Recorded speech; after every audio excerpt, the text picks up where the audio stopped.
He rose from a small island to rule most of Europe. He won impossible battles. Then, one mistake brought it all down. This is the story of Napoleon Bonaparte. August 15, 1769.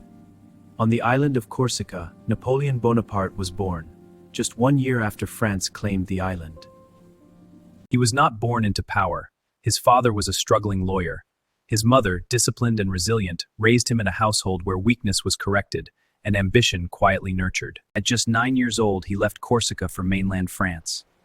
Small in stature, heavy accent, uncertain future, yet already carrying a determination far larger than his frame. At military school, he was mocked for his Corsican accent, an outsider among French elites.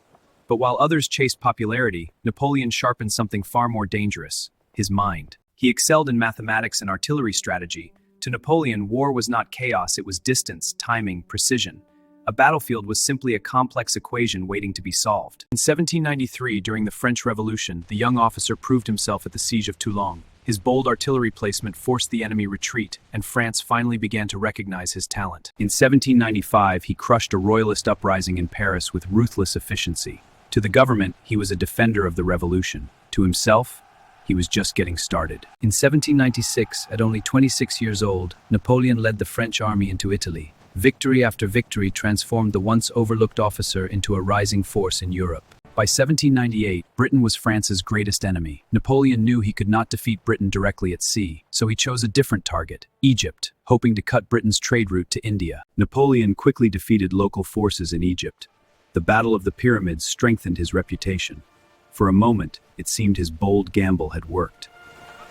But while Napoleon fought on land, the British Navy attacked his fleet at the Battle of the Nile. The French ships were destroyed. Without naval support, his army was trapped in Egypt, cut off from France. Realizing the campaign could not succeed long-term, Napoleon made a bold decision.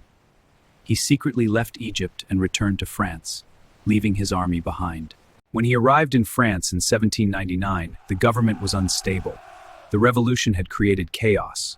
Economic problems and political divisions threatened collapse. Seeing weakness at the top, Napoleon staged a coup known as the Coup of 18 Brumaire.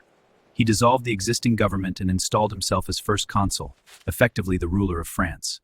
In 1804, Napoleon crowned himself emperor. By placing the crown on his own head, he sent a message. His authority came not from the church, but from his own power. As ruler, Napoleon changed France from the inside. He created the Napoleonic Code, which gave clear laws, equal rights for men, and protected property. These reforms made France stronger and more stable. In 1805, at the Battle of Austerlitz, Napoleon faced Russia and Austria together. He made his army look weaker than it really was. The enemy attacked what they thought was his weak side, but it was a trap. When the enemy moved forward, Napoleon attacked their center with full force. Their lines broke. The victory at Austerlitz destroyed the alliance against him and made him the most powerful man in Europe. But one country remained untouched: Britain. Napoleon ruled much of Europe on land, yet without naval power he could not invade Britain or stop its trade. So Napoleon tried to weaken Britain economically. He ordered European countries to stop trading with Britain. This policy became known as the Continental System. Not every country agreed with Napoleon's trade ban. In 1808, Spain resisted. Napoleon removed the Spanish king and placed his own brother on the throne. The Spanish people revolted. The war in Spain became long and painful. Local fighters used guerrilla tactics, attacking supply lines and disappearing into the countryside. The conflict drained French money and soldiers year after year. At the same time, Russia began trading with Britain again. Tsar Alexander refused to follow the Continental System. Napoleon saw this as betrayal. In 1812, Napoleon marched into Russia with over 600,000 soldiers. It was one of the largest armies Europe had ever seen. He expected a quick victory, but the Russians avoided direct battle.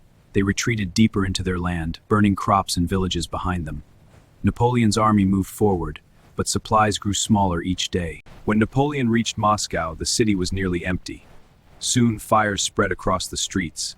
There was no shelter, no food, and winter was approaching fast. As winter arrived, temperatures dropped below freezing. Soldiers starved, horses died. Out of more than 600,000 men, only a small fraction survived the retreat. After the disaster in Russia, European nations saw weakness. Britain, Russia, Austria, and Prussia formed a new alliance. They were determined to end Napoleon's rule. In 1813, at the Battle of Leipzig, Napoleon faced a united alliance of European powers. Outnumbered and weakened after Russia, his army was defeated. It was his largest and most damaging loss. In 1814, enemy forces entered France. With little support left, Napoleon abdicated the throne. His empire, built over years of war, collapsed in months. He was exiled to the small island of Elba in the Mediterranean Sea. Though removed from power, he was still respected by many soldiers, and he was not ready to disappear. In 1815, Napoleon escaped from Elba and returned to France. Instead of arresting him, the soldiers joined him. In a short time, he took power again. This period was called the 100 Days. On June 18, 1815, Napoleon fought the British at Waterloo. Heavy rain slowed his army. When Prussian reinforcements arrived, his forces were overwhelmed. This defeat ended his rule forever. After Waterloo, Napoleon was exiled again, this time to Saint Helena, a remote island in the South Atlantic. Escape was impossible. His political life was over. At the age of 51, Napoleon died on Saint Helena. Doctors recorded stomach cancer as the likely cause. The man who reshaped Europe died far from it.